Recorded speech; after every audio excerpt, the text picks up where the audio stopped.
Another important aspect with the storm scene is that it represents a gear change in the story. So this is really the first time the characters are leaving the relative safety of the start of the game, and we definitely wanted to find a way to represent that in the art.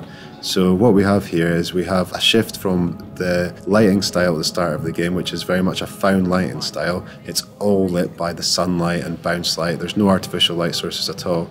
And for the first time then in the storm scene, we changed to a much more filmic, set-lit feel. And that is to get that little feeling of unease there. There's a colour change also, so we go from a natural grade to more of a blue-green tint, and that also brings that feeling of unease that everything might not be quite right. And it's the first time in the game that we really see that. So it kicks off then what is to follow in the rest of the game in terms of the horror aspects when they do get on board the ship.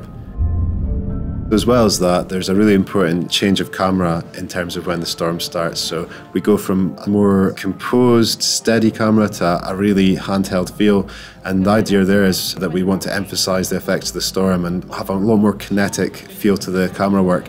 Also, the feeling there is that you want the audience present in the scene, so having a handheld, it gives this feeling that there's almost an unseen participant following around the characters filming this stuff. So for example, we try things like every time there's movement or a character is dragged or pushed off, the camera goes with them and follows them, just to get the impression that you're right there with them and you're taking part in the storm as well.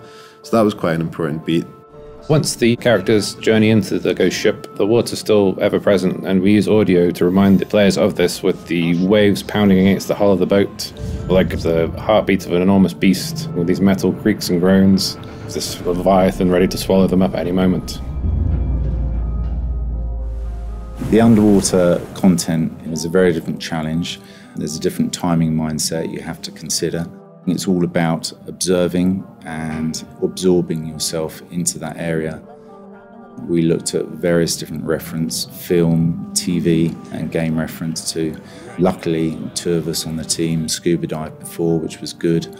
We even went to a local pool and did some film reference for some of the more complicated scenes in the game, the fight scenes. We found in a lot of the reference, the divers would do a small paddle movement with their hands to readjust and center themselves. And also we found a lot of the divers use the environment to pull themselves along and push off from. So we try to incorporate those details into our work.